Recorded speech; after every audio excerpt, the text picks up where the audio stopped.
Mbengue, c'est une équipe, Mbengue, c'est un projet, Mbengue, c'est diffuser un peu la connaissance des uns et des autres. Voilà l'émission Mbengue. Bonjour à tous et bienvenue dans Mbengue, votre émission qui est une vitrine des réussites de la diaspora africaine et caribéenne. Aujourd'hui, je reçois une grande dame, journaliste depuis une vingtaine d'années. Denise Epoté est notre invitée. Denise Epoté est la directrice du département Afrique de TV5 Monde. Et c'est ici, dans le 17e arrondissement de Paris, à TV5 Monde, qu'elle a bien voulu nous recevoir. Avant de la retrouver, voici son portrait.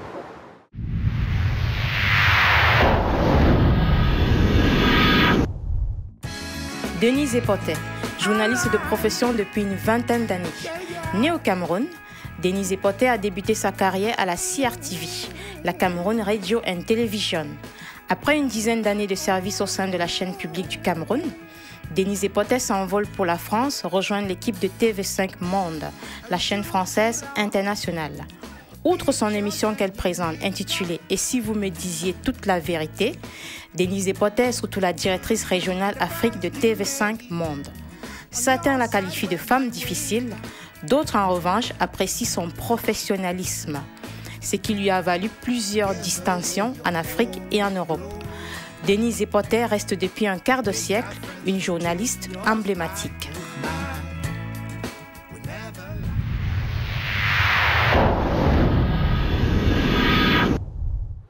Bonjour Denise Epoté. Bonjour. Bienvenue dans Mbengue. Merci. C'est le nom de l'émission. Ça me fait...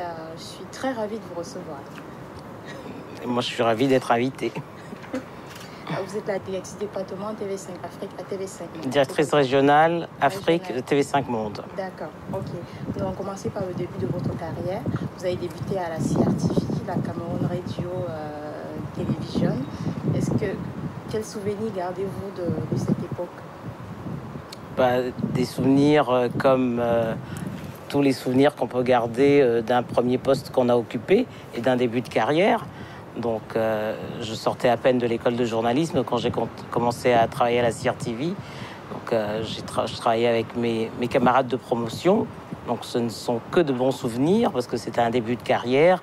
En plus, on était pionniers parce que la télévision camerounaise venait de démarrer et on était les premiers journalistes à travailler. Moi, en l'occurrence, j'étais une des premières femmes à présenter le journal.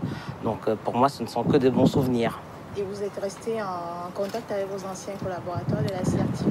Oui, bien sûr, pourquoi pas. Ce sont mes camarades de promotion. Et puis récemment, au mois de mars, pour les 25 ans de la télévision camerounaise, j'ai été invité à représenter le journal avec mon homologue anglophone, Eric Chingé. Justement, je voulais vous poser cette question. Est-ce que c'est une expérience que vous allez refaire de temps en temps, repartir à la CRTV? C'est pas à moi qu'il faut poser la question. Il faut poser la question au directeur général de la CRTV qui a eu l'idée de nous inviter pour fêter les 25 ans de la CRTV, parce que Eric et moi avions été les premiers journalistes à présenter le journal. Donc, il nous a invités pour les 25 ans. Maintenant, si l'expérience se renouvelle, c'est lui qui en décidera. Revenons sur le début de votre carrière, notamment pour le choix de votre métier, qui, je suppose que vous êtes passionné par le journalisme, votre métier. Paraît-il que vos parents voulaient que vous soyez plutôt avocate. Comment avez-vous fait pour les convaincre? Oui, mes parents voulaient que je sois avocat, mais vous savez, je ne pense pas que je sois un cas unique. Chaque parent a nourrit un destin pour ses enfants, qui n'est pas forcément celui que les enfants veulent avoir. Et mes parents voulaient que je sois avocate, donc pour leur faire plaisir, j'ai fait des études de droit. Et après, à leur insu, j'ai présenté le concours de l'école de journalisme et ils m'ont laissé faire. Vous les avez convaincus, en fait? Je ne sais pas si je les ai convaincus, mais en tout cas, au vu des résultats du concours, j'étais la seule fille à être reçue au concours de l'école supérieure internationale de journalisme.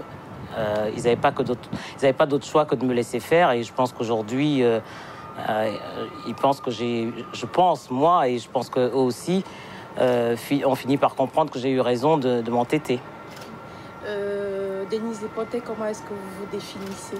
Comment est-ce que vous pensez que les gens vous perçoivent? Ça, c'est une question qu'il faut plutôt poser aux gens qui me perçoivent, mais moi, je ne peux pas répondre à leur place. Je ne sais pas. Justement, à ce sujet, on a recueilli plusieurs impressions pour demander l'avis à plusieurs personnes, puisque vous êtes quand même connu, notamment dans le milieu camerounais et même africain. On a demandé plusieurs impressions et c'est le micro-trottoir. Connaissez TV5? Oui, je connais TV5. Qui ne connaît pas TV5, voyons?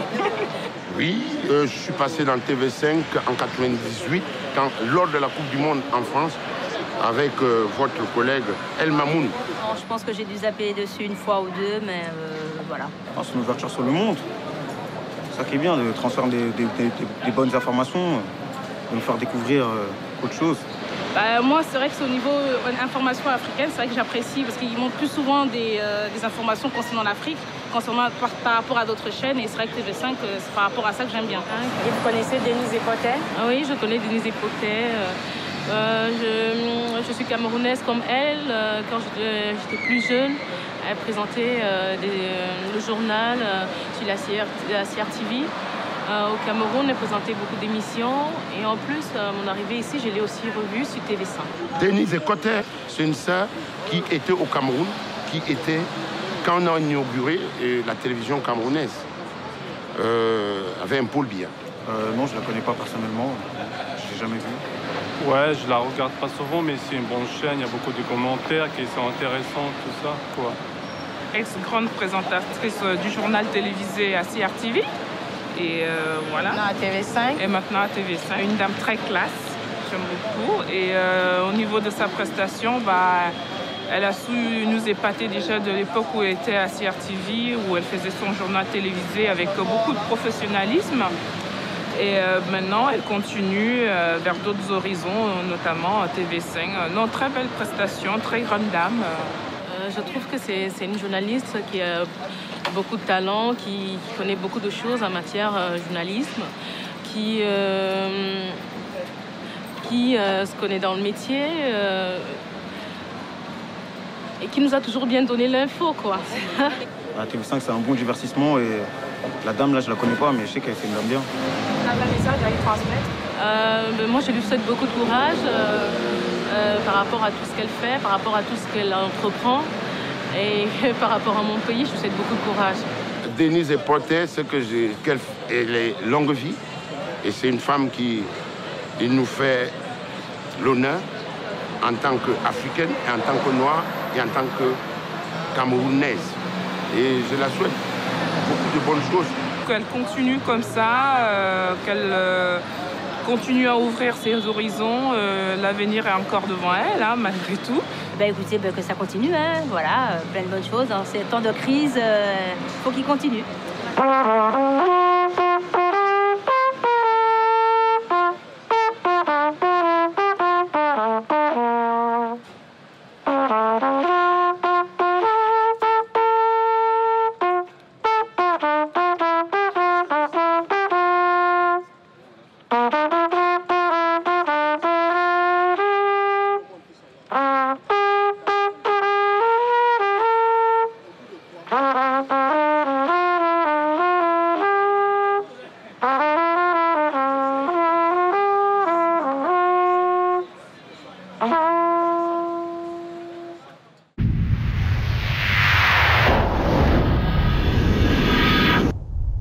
Vos impressions après ce que vous venez de voir? Ouais, c'est plutôt sympathique, oui. Il y a eu 2 petites reproches qu'on n'a pas enregistrées. Pense que vous êtes, on vous qualifie de femme difficile. Qu'est-ce que vous pouvez répondre à cette question? Oui, mais difficile par rapport à quoi? Pas très accessible. Beaucoup de gens disent que c'est pas facile de vous aborder.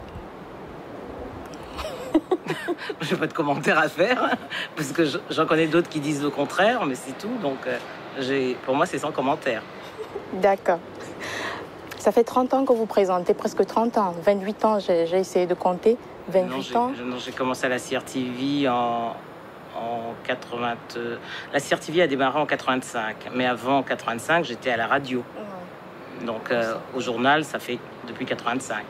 Bonjour et bienvenue à Et si vous me disiez toute la vérité, à journée spéciale, émission spéciale. Je vous propose aujourd'hui de quitter les sphères politiques et économiques pour parler de musique avec un auteur-compositeur qui a été révélé au public aux premières heures de l'indépendance. Ça fait 25 ans. 25 ans. Comme la CRTV. Voilà. Ouais, un quart de siècle. Voilà.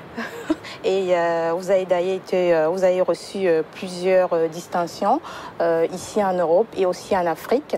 La dernière, c'était au Burkina Faso, par le ministre de la Communication. Vous avez été élevé au rang d'officier des arts et des lettres dans le domaine de la télévision. C'est de grands titres, des titres honorifiques. Que représentent pour vous ces distinctions? C'est flatteur, surtout quand ça ne vient pas de... Quand ces distinctions vous sont offertes vous sont remises, par des pays auxquels vous appartenez pas, parce que la première, ça a été le Sénégal. Pour moi qui suis camerounaise, donc c'était un honneur d'être décoré par le président Abdou Diouf. Ensuite, ça a été la France, donc c'est un honneur également, puisque je suis franco-camerounaise. Après, il y a eu le Cameroun, le Burkina Faso. Donc, ce sont autant de... Et puis la Côte d'Ivoire récemment, après le Burkina Faso. Donc, pour moi, ça traduit le fait que dans ces pays-là, ils reconnaissent la journaliste et pas forcément la camerounaise. Et c'est ça qui est important. Donc, étant à TV5, pour moi, c'est une reconnaissance de ce que fait la chaîne pour le continent. Parce que la chaîne a une dimension panafricaine. Même si à la tête du département Afrique, c'est une Camerounaise, mais c'est la dimension panafricaine de la chaîne qui est mise en avant. Quand la directrice Afrique de TV5 Monde reçoit des distinctions du Burkina, du Sénégal, de la Côte d'Ivoire et de la France, on salue à travers elle, j'allais dire, le travail de TV5.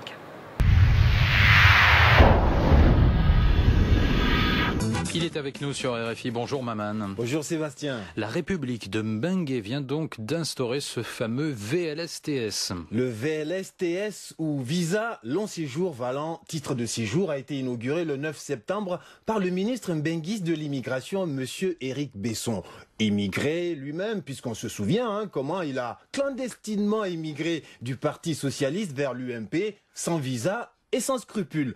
Saluons la politique humaine de l'UMP qui a promptement accordé l'asile politique à ce pauvre migrant qui ne faisait que fuir la guerre civile et l'insécurité qui régnait dans son pays d'origine, le Parti socialiste. Donc, monsieur Besson-Éric, comme on dit à la préfecture de police, monsieur Besson-Éric, lors d'une cérémonie officielle avec champagne et flonflon, a remis le premier visa long séjour valant titre de séjour à son premier bénéficiaire, un citoyen tunisien qui a été fermement invité à trinquer avec le ministre en plein mois de Ramadan. Il n'avait pas le choix, c'était le champagne ou le charter retour. Alors, comment était la vie avant le visa long séjour valant titre de séjour? Petit tour d'horizon des différents types de visas pour entrer sur le territoire mbenguiste. D'abord, le VLS-AF, visa long séjour ancienne formule. C'est un visa classique, le qualificatif long séjour indique le temps que le demandeur passe à faire la queue devant le consulat mbenguiste pour avoir le visa. 3 mois, 12 mois, 20 mois, 4 ans, 15 ans. La durée de ce visa dépend de l'humeur du préposé au guichet visa, mais aussi de l'endurance physique du candidat et de sa surface financière pour pouvoir se sustenter, louer des transats, des tentes de camping ou des DVD pour agrémenter le temps passé dans la file d'attente. Un autre type de visa est le VQATT, le visa qui arrive trop tard. Trop tard par rapport à la date limite de ton billet d'avion. Billet d'avion, pièce indispensable à l'attribution du visa. Désolé monsieur, mais il va falloir que vous refassiez une demande de visa avec un billet d'avion valide. Visa qui arrive trop tard par rapport à la date d'inscription à l'université. Désolé monsieur, mais il va falloir que vous refassiez une demande de visa pour la prochaine année scolaire. Visa qui arrive trop tard par rapport à la date d'accouchement de ta femme. Désolé monsieur, mais il va falloir que vous refassiez une demande de visa pour 3 personnes. Vous, votre épouse et le bébé. À ces visas impossibles à avoir, il y a l'alternative du VI, le visa invisible que tu t'attribues toi-même avec l'aide d'un passeur. Non seulement c'est une aventure périlleuse, mais généralement elle se termine par une IQT, invitation à quitter le territoire, et un APRF, arrêté préfectoral de reconduite à la préfecture. Dans votre nouveau spectacle, Maman malmène les mots, Maman malmène les mots. Ça se malmène. Alors, quel est votre public, quelle est votre cible? Quand j'écris le spectacle, je n'ai pas de cible. Je cherche d'abord à me faire rire, moi. Donc des fois je suis tout seul, j'écris les sketchs, je rigole tout seul. Et ensuite, tout part d'un coup de gueule, d'une colère. Quelque chose qui m'énerve dans la vie, dans l'actualité. Ouais. Que j'ai entendu à la radio, dans les informations, à la télévision. Et donc, ça mûrit dans ma tête et j'essaie de trouver un moyen de désamorcer ça, d'en parler en étant drôle. Moi, ce maillot, j'ai arrêté de le porter en 2002, à la Coupe du Monde 2002. Ouais, à cause de l'équipe du Sénégal. Pourquoi ils ont battu la France? Ils ne pouvaient pas penser à nous, les sans-papiers? Attends, ils auraient pu quand même laisser les Français gagner par courtoisie élémentaire, non? Bah oui, les Français, ils ont toujours été courtois. Hein. Pendant les 2 guerres, ils laissaient toujours les tirailleurs sénégalais en première ligne. Hein. Oui. Hein, c'était déjà le début de l'immigration choisie. Hein. Bon, entre nous, face au Sénégal, la France, elle n'avait aucune chance de gagner. Hein. Et c'est marrant, à chaque fois que je dis ça en France, ça jette un froid. Bah oui, les gens me disent, mais attends, maman, comment tu peux dire ça? La France, elle est championne d'Europe et champion du monde. Ouais, mais moi, je sais que la France ne pourra jamais être championne d'Afrique. Attends, tu as vu les matchs en Coupe d'Afrique? Mais c'est les lions indomptables du Cameroun contre les éléphants de Côte d'Ivoire. Les rhinocéros du Botswana contre les super aigles verts du Nigeria. Tu le vois là-dedans, le petit coq français?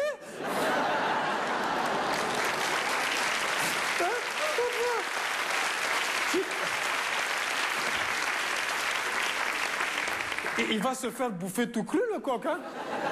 Quoique avec la grippe aviaire... Bon, je suis mauvaise langue, hein. À chaque fois que l'équipe de France joue, je suis son supporter numéro 1. Est-ce que vous savez pourquoi? Mais parce que l'équipe de France, elle est comme la France d'aujourd'hui, elle est comme la France de demain, elle est comme cette salle ce soir. L'équipe de France, elle est black, blanc, beurre.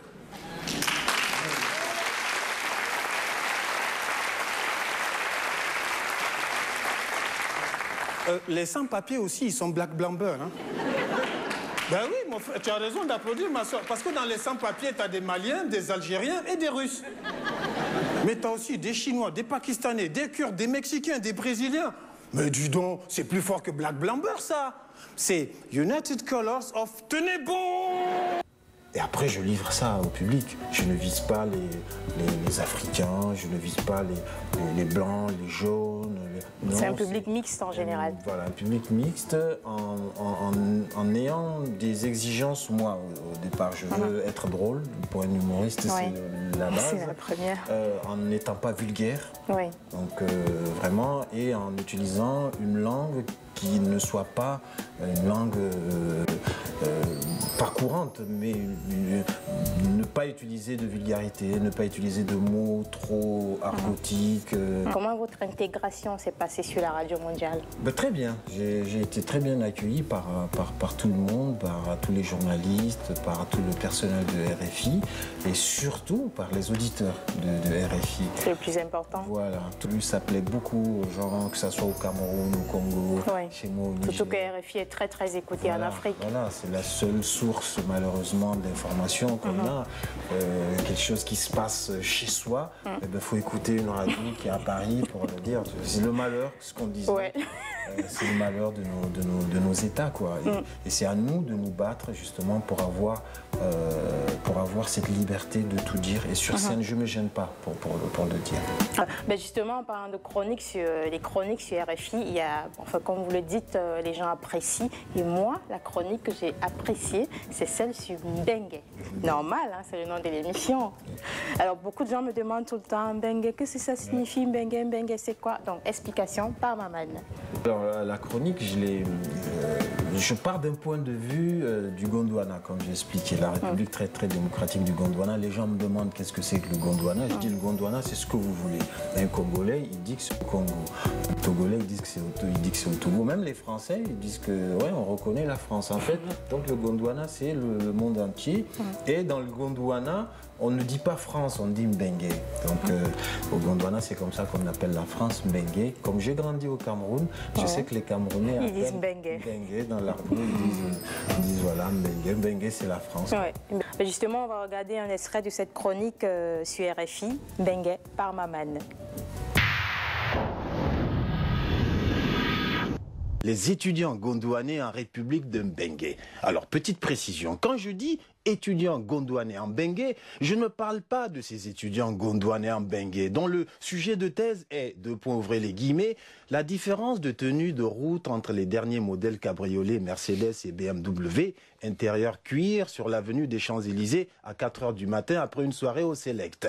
Je parle pas non plus de ces étudiants gondouanais en Mbengue qui suivent les cours en amphithéâtre depuis l'hôtel particulier de Papa dans le 8e arrondissement de Paris, qui suivent les travaux dirigés depuis le chalet du même Papa à Megève et qui assistent aux travaux pratiques depuis les abords d'une magnifique piscine à Sainte-Maxime dans le golfe de Saint-Tropez.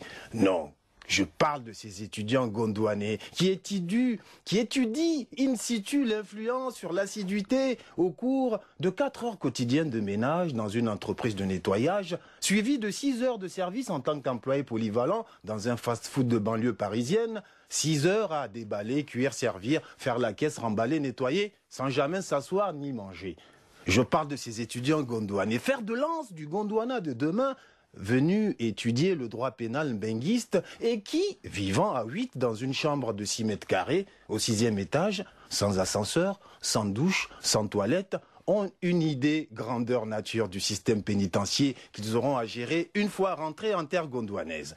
Je parle de ces étudiants gondouanais, doctorants en sciences politiques dans la poche, mais sans papier, des rêves et des projets plein la tête pour leur pays. Non, petit, ils n'ont qu'à rester, ils n'ont qu'à garder leur projet pour eux, et surtout qu'ils restent là-bas, hein. Faut pas qu'ils viennent m'embêter ici. Oh, président fondateur, vous tombez bien, la République très démocratique du Gondwana a besoin de tous ses fils diplômés, faites-les revenir. Écoute, petit, je n'ai obligé personne à quitter ce pays. Excellence, il suffit juste de construire des universités et des grandes écoles, ils vont tous rester ici. Écoute, on verra ça plus tard. Pour le moment, j'ai des stades à construire car je veux organiser la prochaine Coupe du Monde.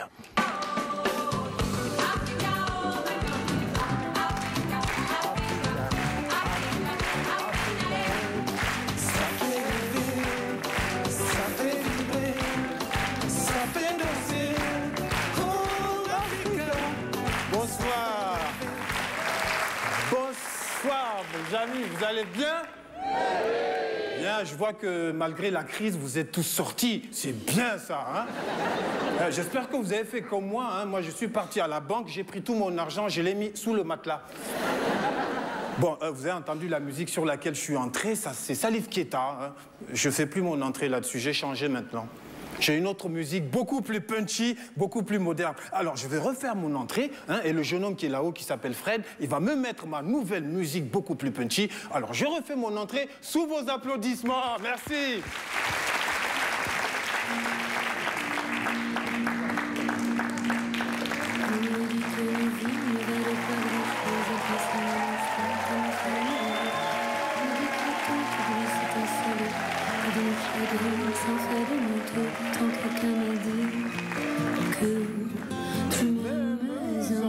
Merci. Attends, il y a un adage français qui dit que il n'y a pas d'amour, il n'y a que des preuves d'amour. Vous êtes témoin, j'ai cité un adage français, hein, et pas un proverbe africain à la con. Dans le style, ouais, dans la brousse, avant de traverser le chemin, la tortue doit regarder à gauche et à droite. Peut-être que l'éléphant arrive, hein. J'ai autre chose pour vous. Dans la langue française, il y a un verbe qui me fascine. C'est le verbe dégueuler. Oui, parce que étymologiquement, dégueuler signifie faire sortir par la gueule. Dis donc, je ne veux même pas penser au sens étymologique du verbe déconner.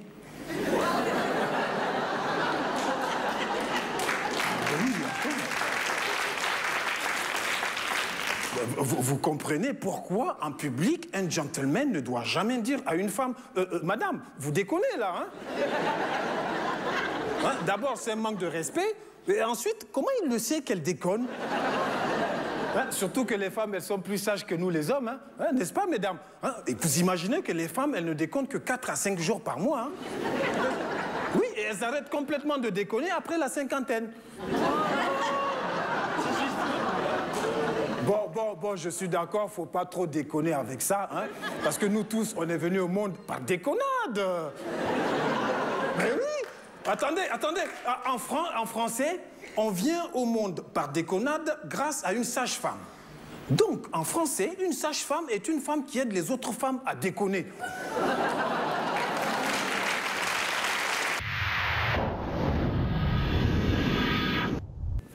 Alors, vous faites rire beaucoup de monde. On a vu déjà RFI, vous faites rire du monde en salle de spectacle et tout. Quelles sont vos sources d'inspiration? C'est la vie hein, de tous les jours, c'est les informations. Je suis un féru d'actualité, donc tout le temps j'écoute les informations, d'où la chronique, parce que faire une chronique tous les jours de la semaine sur l'actualité, donc ça me donne de la matière. Donc j'ai énormément de matière là-dessus, et puis l'actualité me donne l'occasion de faire plein de sketchs. Les hommes politiques, c'est vraiment ma source numéro 1, quoi. C'est eux les vrais humoristes. Ah bah oui, c'est votre cible en fait, les hommes politiques. Ils sont très forts, ils font des one-man shows. En plus, ils sont beaucoup mieux payés que nous. Ouais, ils ont des cortèges, ils ont des policiers, ils ont une armée à leur disposition, voilà, ce que nous, on n'a pas, quoi. Ça viendra peut-être. J'espère. Au moins, on fera des sketchs dans les discours à la nation. Ouais.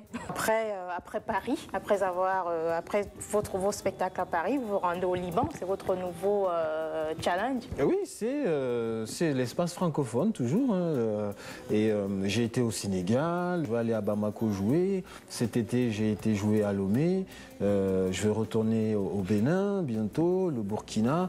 Et au Cameroun? Au Cameroun, je lance un appel à tous les organisateurs de spectacles sérieux hein, au Cameroun.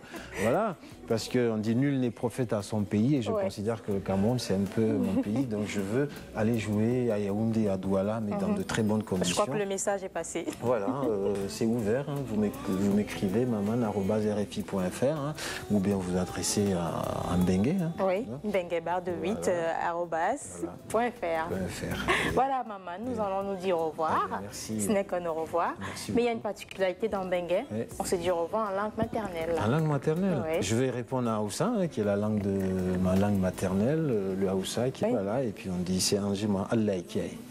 Qui signifie? Qui signifie que Dieu vous bénisse. Bonjour, bienvenue dans Mbengue. Merci. Nous sommes ravis de vous recevoir. Je suis ravi d'être invité dans cette émission. Comment allez-vous? Très bien, c'est les vacances. C'est les vacances, oui, en tant que professeur. De mon métier d'enseignant, mais pas les vacances associatives. Et alors, ça s'est bien passé pour vos élèves? Ils ont tous eu le bac et quasiment tous ont eu une mention. Waouh! Très très bien. Mais félicitations. Merci. C'est votre travail. Non, c'est aussi surtout le leur parce que souvent on dit que les jeunes travaillent moins, sont moins sérieux. C'est pas vrai du tout. Ils sont en plus soumis aujourd'hui à beaucoup de divertissement possible, ce qui n'était pas le cas il y a quelques dizaines d'années. Oui, avec Internet et tout.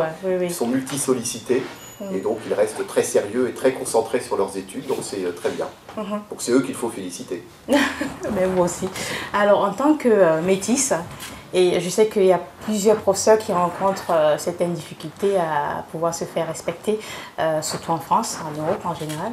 Est-ce que la question se pose en ce qui vous concerne? Non, la question pour moi ne s'est jamais rencontrée, je dois dire, par rapport à mes élèves. Donc non, en même temps je suis dans un lycée on va dire, assez tranquille en termes de discipline. Peut-être que dans d'autres cadres ça se passerait différemment ou dans des milieux plus huppés éventuellement. Mais pour moi en tout cas je ne peux pas dire que cela a été une difficulté dans l'enseignement. D'accord. Bonjour Richard Epessay. Bonjour Hortense. Bienvenue dans Mbengue. Merci. Alors Richard Epessay, bassiste, auteur, compositeur, chanteur. Vous avez commencé dans l'ombre en tant que bassiste. Je connais un producteur qui aime à dire que quand on s'appelle Richard, on est forcément un bon bassiste. Et Yabekwedi, quand on s'appelle Richard, on est forcément un bon bassiste, comme Richard Bona, comme Richard Epessay. Oh, je ne pense pas que s'appeler Richard. Il y a beaucoup d'autres bassistes qui s'appellent autrement et qui sont très bons. Oh, je pense qu'il m'aime bien. Oui. Ah, d'accord. Merci Yabé. Alors, vous êtes bassiste, auteur, compositeur et arrangeur et maintenant chanteur. Vous avez... Toujours chanteur, j'ai été. Ah bon? Mais vous avez longtemps évolué dans l'ombre en tant que bassiste. Oui, bien sûr, j'ai travaillé au service des autres pendant un bon moment. Oui. J'ai ressenti le besoin de sortir un peu de ce circuit-là. Donc auprès de Manu Dibango, Lokwa Kanza et bien d'autres. Donc quel a été le déclic pour passer à la chanson? On ne sait jamais quand le déclic se produit, mais enfin, on ressent intérieurement le besoin de sortir un peu de ce monde parce que on entend ce que disent des gens. Les gens ont besoin de vous voir autrement que ce que vous faites. Et puis après, on a envie justement aussi, et je trouve que c'est normal d'ailleurs que de travailler un moment au service des autres et que de vouloir travailler pour soi. C'est ce que j'ai fait. Donc c'était pas votre besoin principalement, c'était parce que les autres vous mettaient un petit peu la pression, c'est ça? Non, parce qu'ils avaient envie de vous voir chanter? Pas du tout, mais moi j'essaie de rapprocher cela à un élève qui va à l'école, qui passe son bac, qui est étudiant après, et puis qui ressent le besoin de travailler maintenant pour être autonome, et c'est exactement la même chose. Donc vous êtes à la fois bassiste, arrangeur, compositeur. Quelle est la différence? Parce qu'en ce moment, il y a beaucoup d'artistes qui se déclarent compositeurs, arrangeurs, on ne sait plus trop quoi. Est-ce que vous pouvez nous faire un petit peu la différence entre arrangeur, compositeur, chanteur? Alors déjà, il faut dire que c'est une grâce parce que c'est pas donné à tout le monde que d'être auteur-compositeur. Il y a des artistes qui sont uniquement des interprètes. Donc, ils ont des auteurs et des compositeurs qui écrivent pour eux. Et puis il y a des arrangeurs aussi qui se chargent d'arranger justement ces œuvres-là. Mais moi je dirais la grâce du Seigneur parce que je retrouve toutes ces casquettes-là. Mais c'est aussi le parcours de toutes ces années de travail, d'école, des cabarets, des rencontres, d'école même aussi musicale. Mais voilà, donc ce qui fait qu'aujourd'hui j'ai un bagage qui me permet justement d'avoir la casquette de l'arrangeur, que de savoir que là, il nous faut tel instrument à cet endroit, qu'est-ce qu'il faut faire pour que ci, pour que ça. Voilà. D'accord. Et être bassiste, ça a toujours été votre, je veux dire, c'est un peu votre domaine de prédilection. On va dire, vous avez commencé à quel âge à jouer de la basse? Alors, j'arrive vraiment très tard à la musique, contrairement au parcours normal d'un enfant qui commence à 6 ans, à 10 ans au conservatoire. Le déclic de la basse arrive après 20 ans. Voilà, je n'ai pas envie de répéter une histoire que j'ai déjà racontée, mais en fait, je veux dire que au départ, je dirais même que c'est la musique qui vient en moi parce que je n'avais vraiment pas ce sentiment-là lorsque j'étais adolescent de devenir un musicien un jour. J'étais sportif, j'aimais faire tout ce que les gens de mon âge faisaient à l'époque. Mais après, la musique arrive et puis voilà, là, elle prend une grande place et puis elle s'installe, la progression est rapide. Et puis voilà, je sens à moi aussi qu'il y a quelque chose de musical qui habite en moi. Voilà. Et j'ai dit merci à la musique d'être venue. D'accord, on va regarder un de vos beaux clips qui a été tourné dans Paris. On regarde.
Alors on vient de voir ce beau clip Mulatako. Oui. Qui a été tourné à Paris. Qui a été tourné à Paris en plein hiver. D'accord. Ça n'a pas l'air, mais c'était vraiment en plein hiver. De toute façon, c'est bien tourné, c'est bien réalisé. Merci. Donc Mulatako, pour ceux qui ne comprennent pas Douala, c'est-à-dire de quoi vous parlez exactement dans le clip? Mulatako, c'est le rassemblement, l'unité entre les personnes, entre les peuples. Et dans cette chanson-là, justement, je fais appel à la générosité des peuples, à la solidarité même. Plutôt que de critiquer, il faut savoir valoriser aussi. Ce qui n'est pas du commun de nos populations aujourd'hui. On aime toujours critiquer, mais on ne sait pas valoriser ce que les gens font bien. Donc je fais appel justement à nous, hein, vous êtes concernés, je suis concerné, pour que nous sachions désormais dire que ce qu'Hortense fait est bien que lui, oh là là, Hortense fait, Hortense fait, voilà. Donc c'est vrai que moi je suis partisan de ceux qui disent du bien d'autres personnes, plutôt que de dire du mal. C'est pour sensibiliser un peu alors? Pardon? C'est pour sensibiliser un petit peu? Voilà, c'est pour sensibiliser, bien évidemment. D'accord. Donc album à 14 titres. Pretty Love, c'est dédié à votre épouse? Pas spécialement. Elle aura une dédicace particulière.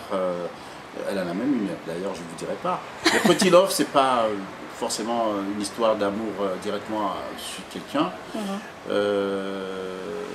Mais j'avais envie de raconter, comme l'a raconté à une certaine époque, le papa Francis Bébé sur Roméo et Juliette, pas forcément son histoire. Donc c'est un peu ça. Pretty Love, c'est ce bel amour que chacun a quelque part. Ça peut être un amour charnel, que ça peut être un amour amical, familial, fraternel. Oui, un amour tout court. Voilà. En tout cas, on fait un clin d'œil à Lady Gourmand, votre épouse, qui officie sur Télé Sud. Donc cet album a 14 titres, en gros de quoi vous parlez, il y a 14 titres, je vois Mouna, l'enfant, Suite, Naomi, Ando, mais enfin, en général, quels sont les thèmes que vous abordez dans cet album? Les thèmes de la vie de tous les jours, de l'humanité, les thèmes de la société, les thèmes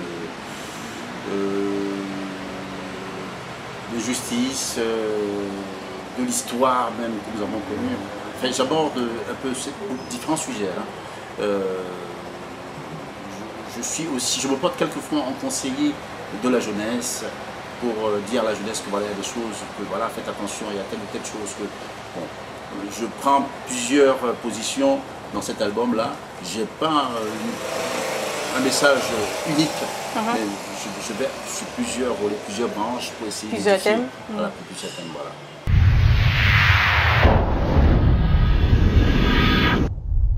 Richard Epesson, on vous a vu récemment en duo avec Kaïssa Doumbé.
C'était beau. C'est la première fois que vous chantez en duo avec elle?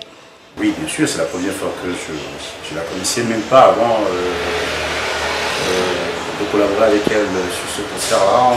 On s'est connus juste après son passage à Paris l'année d'avant. C'est vrai que je la suis de loin, hein. Je la suis de loin quand je suis beaucoup d'artistes que je ne connais pas vraiment. Elle fait partie membre d'une famille de beaucoup de musiciens, d'artistes que je connais déjà pas mal. Et quels sont les autres bassistes ou artistes avec qui vous aimeriez collaborer? Je sais que vous avez déjà vu avec Manu Dibango en duo aussi dans un concert. Et quels sont les autres artistes? Moi, je suis très ouvert. Du moment que la collaboration est, je vais dire sympathique, elle est simple, elle est saine, je suis très ouvert. Et d'ailleurs, je ne dirais pas que je voudrais collaborer avec un tel ou pas et un autre. Ce qui vient à moi, si ça convient à mes aspirations, je dois le faire, naturellement. D'accord. Alors, sous ce autre rang, quels sont les autres bassistes ou artistes que vous appréciez? Tous ceux qui sont bons. C'est-à-dire? Par exemple? Vous les connaissez déjà, hein? Non, moi je ne les connais pas. Les musiciens ou les artistes? Comme vous voulez, surtout les bassistes. Alors, les bassistes dans votre domaine, oui. ont la réputation. Même africains, pas seulement camerounais. Voilà, justement. Alors, les bassistes, j'en connais beaucoup dans le monde. Et c'est vrai que le Cameroun aujourd'hui a une réputation d'avoir les meilleurs, parmi les meilleurs, du merci. Donc pour parler que des bassistes camerounais, je citerai mes compatriotes, qui se connaissent déjà, Fougelemène, Istanguet, Chaloudin, Etienne Bapé, et beaucoup d'autres. Il y a même aussi une génération de bassistes qu'on ne connaît pas encore aujourd'hui, qui n'est pas encore très médiatisée au Cameroun. Elle est très très bon d'ailleurs. Et je voudrais faire justement, tant que vous me donnez l'occasion, un clin d'œil à mon frère et ami Arthur Manga, qui est un très très bon bassiste aussi. D'accord. Et je crois que j'ai aussi pensé pour Frédéric Doumbé qui est aux États-Unis. Mais vous savez, la liste est longue. D'accord. Mais je n'oublie personne. Les Camerounais, les bassistes et les bons, vous les connaissez. Et des projets pour le Cameroun, votre pays Parce qu'en fait, on nous dit tout le temps, oui, les gens sont dans la diaspora, qu'est-ce qu'ils font pour leur pays? Donc, qu'est-ce que vous en pensez? Est-ce que vous avez des projets pour votre pays, le Cameroun? On a toujours des Pas seulement en tant que bassiste, en général, oui. On a toujours des projets pour le pays, mais j'estime que le pays ne sont pas assez pour nous. Ah bon? Mais oui, je trouve que le pays n'est pas assez, ne donne pas la latitude de s'exprimer librement, surtout pour nous les artistes qui vivons, nous les artistes de la diaspora. C'est difficile de monter un projet et de le mener à bien au Cameroun. Donc, moi, c'est la seule chose qui me pose problème. Mais cela dit, les projets, au-delà de la musique, il y en a toujours. Parce que moi, j'aimerais apporter mon soutien, être partenaire, être, je dirais même parrain d'une association. Ah oui, c'est bien. C'est les maladies qui sont difficiles à soigner. J'aimerais bien parrainer ces associations-là. Et il faut faciliter la vie à nous, les artistes qui vivent en Occident, pour que lorsqu'on a envie de présenter des projets pour notre pays, qui peuvent être des projets très porteurs, de nous faciliter la tâche, mais aussi de développer un système de rotation qui fait que, bon, voilà, il y a des artistes certes au Cameroun, mais il y a aussi des artistes qui vivent ici, qui ont besoin d'apporter une richesse au Cameroun, mais c'est difficile. C'est difficile. Pourquoi? Parce que le système est un petit peu compliqué.